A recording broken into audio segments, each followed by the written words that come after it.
마태복음 11장에 보면은 예수님께서 침례 요한을 향해서 이런 말씀을 하셔요. 저 사람은 여자가 낳은 자 중에 가장 큰 자다, 이런 말씀을 하셔요. 가장 큰 자다.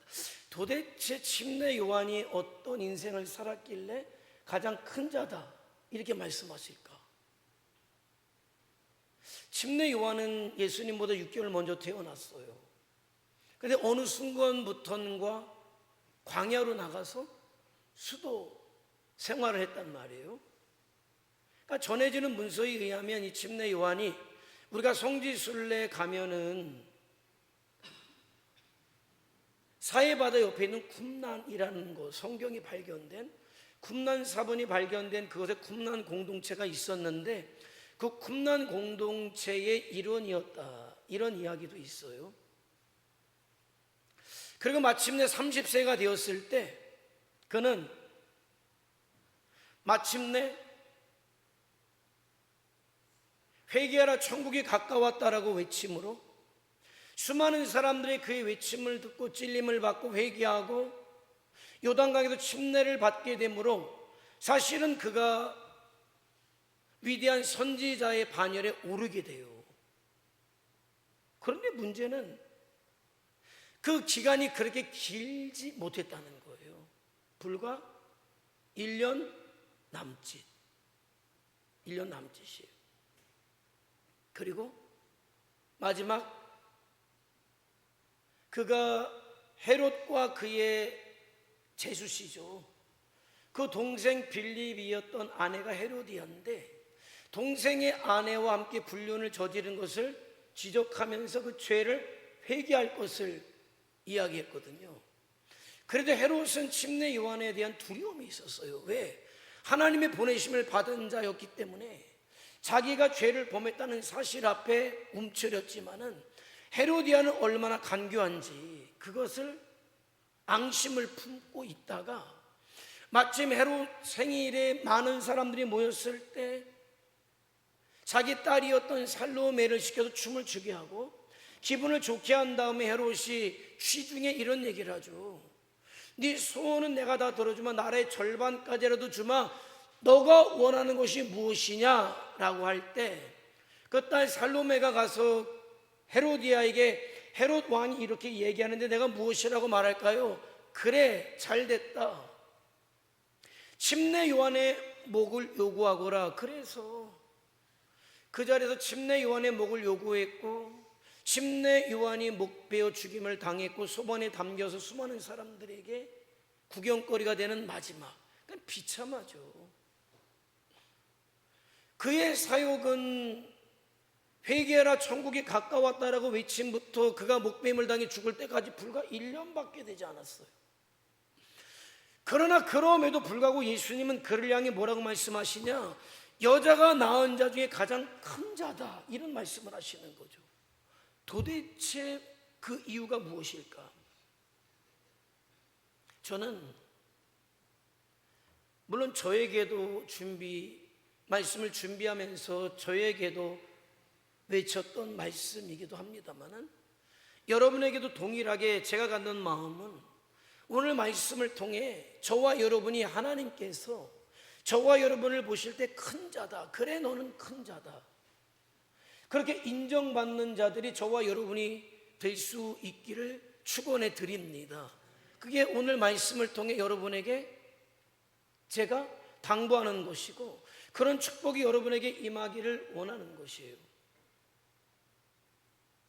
자, 예수님이 등장하셨어요. 예수님이 복음을 전파하기 시작하셨어요. 그러나 이미 그 예수님의 복음은 6개월 전에 이미 침례 요한이 외쳤던 말씀이고 이미 침례 요한의 인기는 전국적이었어요. 대단했어요. 회개하라 천국이 가까웠다라는 그의 외침에 수많은 사람들이 그 죄를 회개하고 침례를 받기 위해서 요단강에 몰려들었단 말이에요. 그런데 예수님이 어느 날 등장하시자 변화가 생겼어요. 그거는 뭐냐면 그렇게도 침례 요한을 따르던 사람들이 누구에게로? 예수님께 가는 일이 벌어졌다는 거예요. 자, 그러니까 당사자들보다도 그를 따르던 제자들 사이에 문제가 생겼던 것 같아요. 25절에 보니까 정결 예식에 대한 논쟁이 결국 갈등으로 표출됐고, 사람이 뭐 똑같죠. 그러다 결국 그래서 니네 선생님이 크냐 우리 선생님이 크냐로 나간 거예요. 제자들이 봐라, 니네 선생님한테 몇 명 있냐? 우리 선생님, 우리 예수님한테는 인산인해를 이루고 있다, 이 이야기죠. 그러니까 누가 마음이 상합니까? 침례 요한의 제자들이 마음이 상하죠. 그게 26절이에요. 그게 26절입니다. 선생님, 다 그 사람한테 갔습니다. 속상하다는 거죠. 자존심 상하다는 거죠. 억울하다라는 거죠. 자기 선생님이 어느 순간 예수님 때문에 사람들 관심 밖에 밀려나는 것을 보고 아마 힘들었을 거예요. 괴로웠을 거예요. 견디기 힘들었을 거예요. 뭐 여러분 안 그렇습니까? 저는 안 그럴까요? 어느 날 나보다도 잘난 사람이 나타나요. 나보다도 인기 있는 사람이 나타나죠. 그 이전에는 내가 많은 사람들에게 관심을 가졌고 총애를 받았는데 그것이 어느 순간에 빼앗겼다라고 생각될 때 잠 못 자는 거죠. 왜 잠 못 잡니까? 자존심 상해서 잠 못 자지 뭐. 억울해서 잠 못 자죠.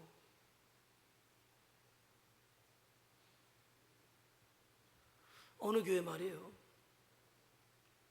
얼마나 충성된 집사님이 있었는지 몰라요.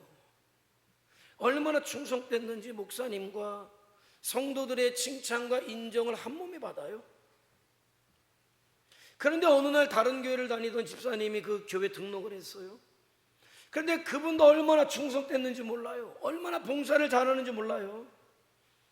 그러니까 교회가 얼마나 좋았겠어요. 그렇게 헌신적이고 충성된 집사님이 한 명도 아니고 두 명이 됐고, 그를 보면서 많은 사람들이 그래도 본받으려고 하니까 얼마나 좋았겠어요. 근데 그런 기대와는 달리 오히려 그 두 분 때문에 교회가 갈등이 생기고 들썩들썩해요. 뭡니까? 예전에는 자기만이 목사님과 성도들의 칭찬과 관심을 받았는데 그것을 다른 집사에게 빼앗겼다는 것에 참을 수가 없었던 거예요. 잠을 이룰 수가 없었던 거예요. 그러니까 어떻습니까? 꼬투리를 잡고 갈등을 일으키고 설치내 모함내 교회가 들썩들썩하게 된 거죠. 침례 요한의 상황이 그렇다는 거예요. 침례 요한의 상황이 그렇다는 거예요. 여러분, 그렇게 제자들이 와서 이야기할 때 침례 요한의 마음이, 그도 인간인데 어떻겠어요? 자기가 속상한 건 그래도 속상해요. 사람들에게 내가 놀림받는 건 그래도 괜찮아요. 내 자식이 나가서 놀림받고 온 거는 얼마나 속이 상합니까? 똑같은 거죠. 그런데 그때 왜 예수님께서 침례 요한을 여자가 낳은 자 중에 가장 큰 자라고 하는지를 알게 돼요. 그의 말과 그의 선택, 그의 고백을 보면 1년 남짓 사역한 그가 왜 여자가 낳은 자 중에 가장 큰 자라고 우리 주님께서 칭찬하셨는지 그 이유를 알게 되죠. 28절이에요. 그들이 그렇게 이야기하니까 침례 요한이 뭐라고 이야기합니까? 한번 읽어볼까요? 시작. 내가 말한다. 나는 그리스도가 아니요 그의 앞에 보내심을 받은 자다. 무슨 이야기예요? 내가 그리스도가 아니지 않느냐? 내가 그리스도가 아니지 않느냐? 나는 그리스도가 아니라 내가 얘기하지 않았냐? 나는 메시아로 오시는 예수님을 증거하는 광야에 외치는 소리일 뿐이다. 그것이 하나님께서 나에게 맡겨주신 건데 그건 당연하지. 당연한 거야. 그걸 증거할 사람들이 너희인데 너희가 속상해하면 어떠하느냐, 그 얘기라는 거예요. 그러니까 침례 요한은 누가 뭐라든지 자기가 누구인지를 분명히 알았어요. 자기가 받은 사명이 무엇인지를 분명히 알았단 말이에요. 하나님이 왜 나를 이 시대 가운데 광야에서 외치는 소리로 세우셨는지를 분명히 알았단 말이죠. 그건 주의 길을 예비하는 게 내 사명인 거예요. 여러분, 이때 말이에요, 침례 요한이 마음만 딱 먹으면요 메시아예요. 아니, 이미 수많은 사람들이 침례 요한을 향하여 저는 메시아다, 우리가 기다리던 메시아다라고 그렇게 소리치면서 다녔다니까요. 그런데 그 누가 뭐라고 하든 그는 어떤 유혹 앞에서도 안 흔들리죠. 안 흔들려. 왜? 자기가 누구인지를 알았으니까. 자기 사명이 무엇인지를 알았으니까. 자기 그릇을 알았으니까. 흔히 얘기하는 자기 주제를 분명히 파악하고 있었던 사람, 그 사람이 침례 요한이었단 말입니다. 사람들에게 잊혀질지라도, 내 모습이 초라해 보일지라도, 나를 따르던 수많은 사람들이 내 곁을 떠날지라도 그는 자기의 사명을 망각하지 않았단 말이죠. 흔히 이야기하는 영웅 심리에 휘말리지 않았다. 사람이 잘못되는 게 그 사람만의 문제는 아니에요. 옆에서 부채질하고 너는 그럴만해 할 때 그렇게 충동질할 때 영웅심이 일어나거든요. 그럴 때 잘못돼요. 그러나 침례 요한은 분명히 알았어요. 내가 누구인지, 내 사명이 무엇인지, 내가 어떻게 살아야 하는지를 알았단 말이에요. 그랬기 때문에 예수님으로부터 큰 자다, 이런 칭찬을 받았다면, 그럼 저와 여러분도 내가 하나님 앞에서 큰 자라 인정받을 수 있는, 지혜로운 자다라고 인정받을 수 있는, 충성된 자다라고 인정받을 수 있는 길이 무엇입니까? 하나님께서 나에게 주신 은사를 따라서, 내 직분을 따라서, 내 사명을 따라서 건넘지 않고, 주제를 넘지 않고, 하나님 앞에 내 본분을 알아서 충성하고 헌신하는 사람임을 기억하시기 바랍니다. 그러니까 이런 거예요.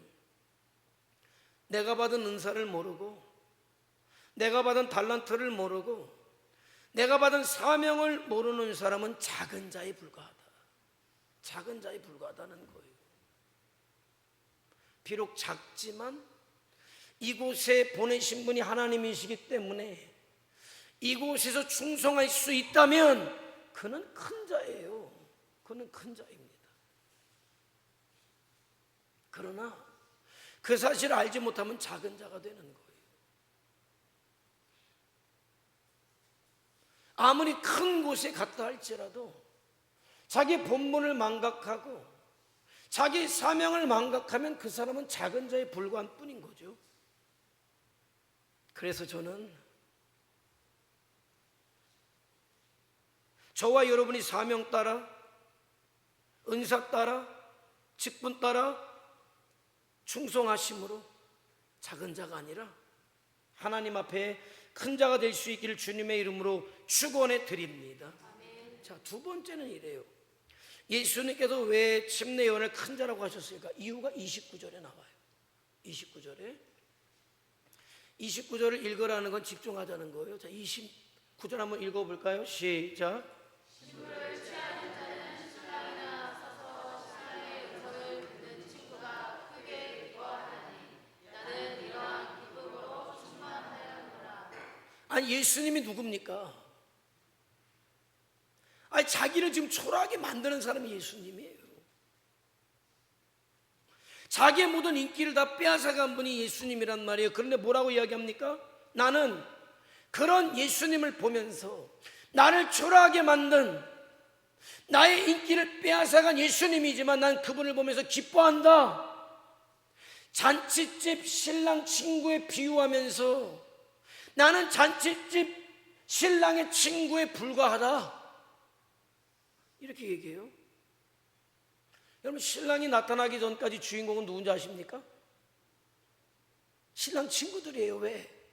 모든 손님을 다 그 친구들이 대접하거든요. 들러리들이. 신랑 올 때에도 나가서 맞이하는 사람이 신랑 들러리들이에요. 그런데 정말 그 잔치의 주인공인 신랑이 나타나면 그 누구도 들러리들에게 주목하지 않아요. 왜? 그 잔치집의, 혼인집의 주인공은 신랑이기 때문에 그렇다는 거예요. 그래서 섭섭합니까? 그래서 섭섭한가요? 아니요. 알거든요. 자기는 그 잔치집에 들러리로 왔다는 사실을 알거든요. 그러니까 신랑이 나타나니까 그 신랑을 보면서 신랑의 친구들, 들러리들은 기뻐한단 말이죠. 침례 요한처럼 예수님 때문에 자기에게 그런 기쁨이 있다는 거예요. 저와 여러분이 침례 요한처럼 예수님 때문에 진정으로 기뻐하는 사람이 될 수 있다면, 저와 여러분 역시도 예수님이 그를 향해서 큰 자라 말씀하셨듯 저와 여러분을 향해서도 큰 자다라고 그렇게 인정하심을 믿으시기 바랍니다. 비록 내가 세상에서는 주목받지 못해도, 세상 사람들이 내 이름을 알아주지 않아도, 지극히 소시민적인 삶을 살고 있을지라도 내가 나를 구원하신 예수님을 생각할 때마다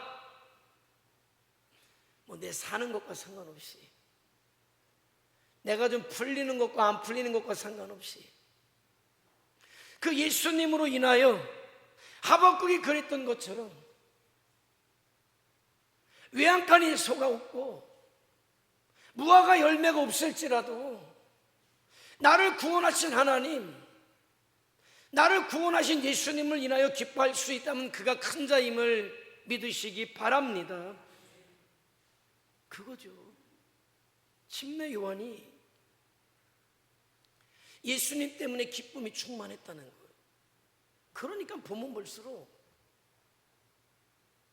신앙의 핵심은 나에게 있지 않아요. 신앙이 잘못될 때는 뭡니까? 신앙의 중심에 내가 설 때 잘못돼요. 침례 요한은 정확히 알았어요. 예수님이 주인공이심을, 예수님이 메시아이심을. 다른 모든 것들은 들러리일 뿐이에요. 자, 그리고 마침내 저와 여러분이 잘 아는 말씀이죠. 침례 요한이 큰 자가 될 수밖에 없었던 결정적인 말씀이 30절에 나오고 있는데 뭐라고 이야기합니까? 그는 흥하여야 하겠고 나는 쇠하여야 할 것이다. 이 한 절의 말씀에 침례 요한의 간절한 소망이 무엇인가를 정확하게 알 수 있게 되죠. 그의 소망이 무엇입니까? 예수님께서 세상 죄를 지고 가는 하나님의 어린 양으로서 영원히 경배받으실 그 구원자로, 메시아로 높임을 받는 것, 그게 그의 소망이라는 거예요. 그것을 위해서 그 주님의 이름이 나고 수많은 사람들이 그 주님의 이름을 통해서 구원받는 일이라면 나는 기꺼이 작아져야 한다면 얼마든지 나는 작아지겠다는 거예요. 내가 희생해야 한다면 얼마든지 희생하겠다는 거예요. 그렇게 그런 예수님이 흥하시기만 한다면 나는 얼마든지 사람에게 버림받겠다는 거예요. 나는 얼마든지 그 길을 선택하겠다는 거예요. 얼마든지 나는 광야에 외치는 소리에 외치다 사라질 존재일지라도 그것을 선택하겠다는 거예요. 그러면서 놀라운 건 그 다음부터예요. 왜? 내가 왜 기꺼이 예수님을 위해서 예수님의 흥함을 선택하고 그러기 위해서 나의 쇠함을 선택해야 하는가를 31절부터 그 이유들을 설명하는 거예요. 31절은 무엇을 고백합니까? 예수님은 위로부터 오신 만물 위에 계신 하나님이시다. 그 고백이죠. 그러니까 그분이 하나님이신데 그분이 흥해야지 내가 흥하면 되겠느냐? 나는 그분을 위해서 기꺼이 쇠할 것이다. 이걸 말씀하고 있는 거죠. 34절은 무엇을 말씀합니까? 예수님이 어떤 분이시냐? 하나님의 말씀을 하신 분이 아니시냐? 그분은 말씀 자체가 아니시냐? 그분에게 하나님께서 성령을 한량없이 부어주시는데 그런 분이 흥해야지 내가 흥하는 것이 말이 되느냐? 35절엔 뭐라고 말씀합니까? 그 예수님이 만물의 주권자 온 우주의 주인이 아니더냐? 36절은 뭐라고 말씀합니까? 그분은 자기를 믿는 자들에게 영생을 주시는 구세주. 나는 기껏해야 70년 80년 살다 죽을 피조물. 그러나 그분은 창조주, 그분은 구원자.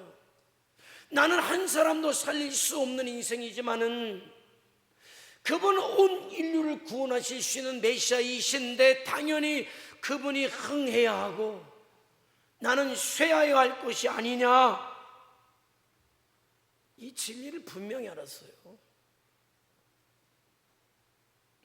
그러니 이 진리 앞에 자기가 누구인지를 알았다는데, 이 진리 앞에 자기의 사명이 무엇인지를 알았는데 여러분 흔들리겠습니까?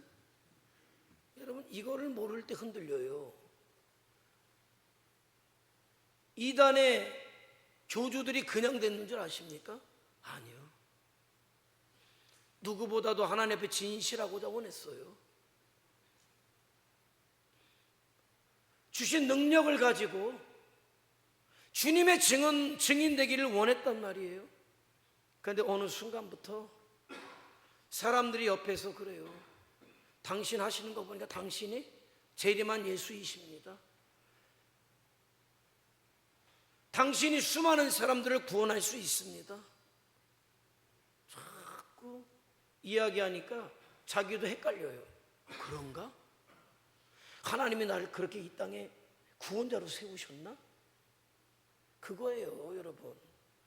그래서 어떻습니까? 이단의 끝은 다 자기가 재림 예수 아닙니까? 자기가 구원자 아닙니까?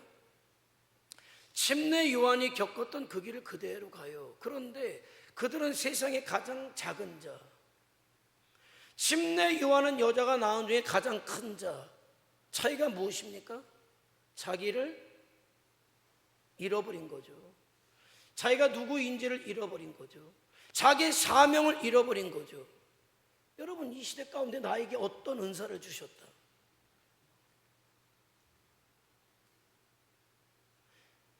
말씀에 기록되지 않은 것까지도 내가 깨달을 수 있는 은사를 주셨다. 귀신을 쫓아내고 병든 자를 고치고 예언을 하고 그 사람의 영을 분별하고 방언과 통변의 은사들, 그 외에도 기록되지 않은 은사들을 제가 가졌다. 왜? 너 대단하라고? 알아야 돼요. 너 대단하라고? 그러니까 무엇이 됐든지 간에 신앙의 핵심은 예수 그리스도인데 시작이 어떻게 되었든 과정이 어떻게 되었든 예수님은 간대였고 그 자리에 자기가 있다면 이미 잘못된 거예요. 이미 변질된 겁니다. 이미 그는 작은 자일 뿐인 거예요. 하나님께서 너 잘 먹고 잘 살라고 은사를 주셨습니까? 너 이름 내라고 은사를 주셨습니까? 그런데 왜 은사 받아서 수많은 사람들을 주님 앞에 인도하는 것 같았는데 결국은 그것을 가지고 그들의 헌금을 가지고 결국 부동산을 사고 못 사고 감당할 수 없을 만큼의 재산을 축적해서 나중에는 뭡니까? 주님은 간대 없고 재산 싸움이라고 앉아있고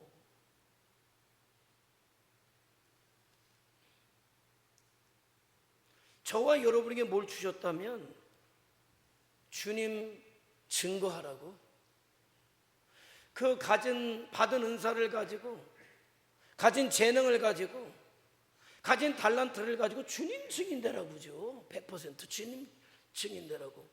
어느 날 내가 하는 일이 주님 증인이 아니라 나를 내세우고 있다라면 정신 차려야 돼요. 이미 변질되고 있는 거니까, 타락되고 있는 거니까.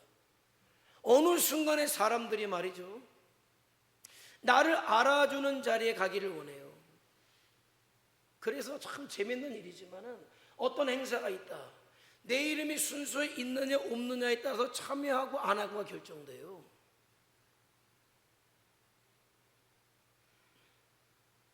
예배를 왜 드립니까? 내가 순서 맡으려고? 아니죠.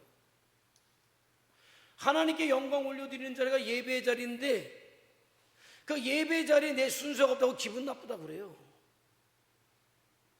이미 잘못된 거예요. 정신 차려야 돼요.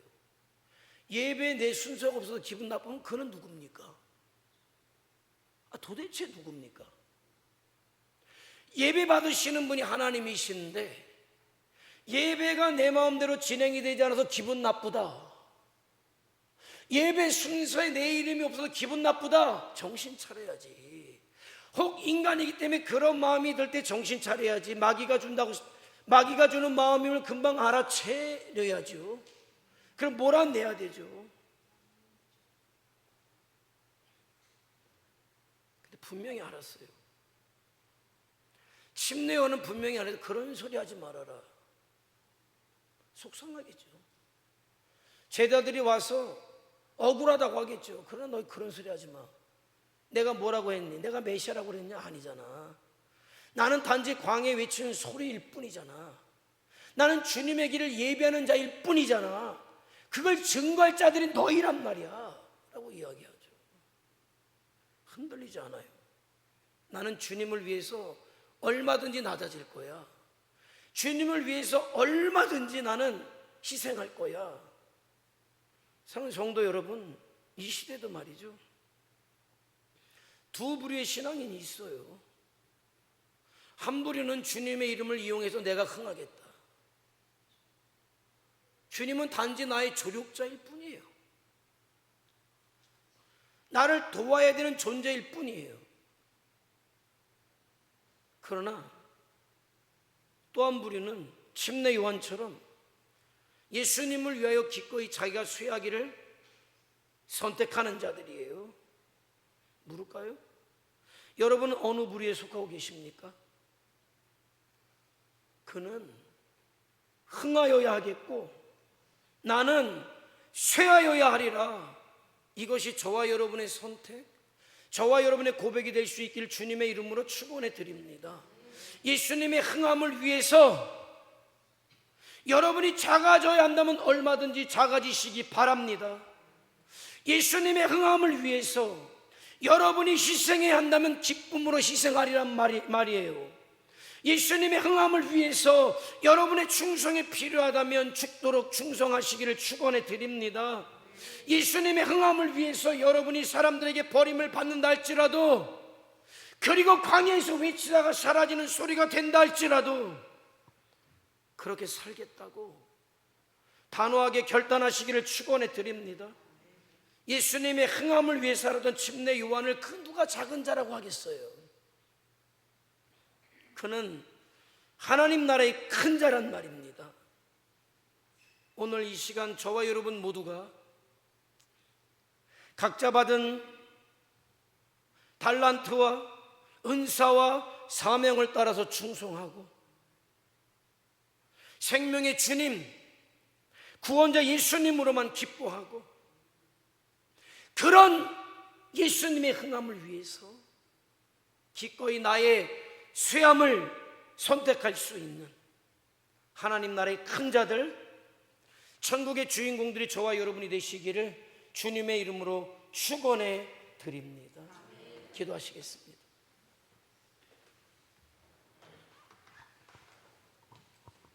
오늘 침례 요한의 삶은 이 시대 진정한 신앙인들이 어떻게 살아가야 할 것인가를 그대로 보여줘요. 그러면서 주님은 저와 여러분에게 침례 요한과 같은 삶을 살라고 명령하시죠.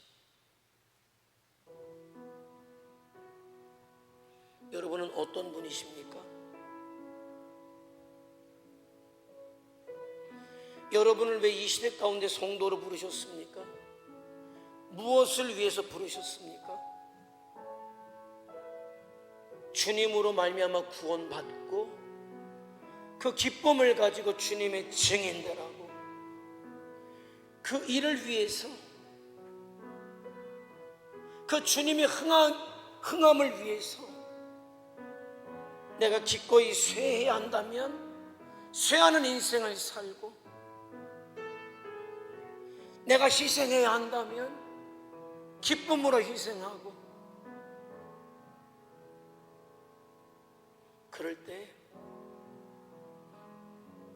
저와 여러분은 큰 자다. 여러분, 그게 목표 아닙니까? 저는 이제는 하나예요.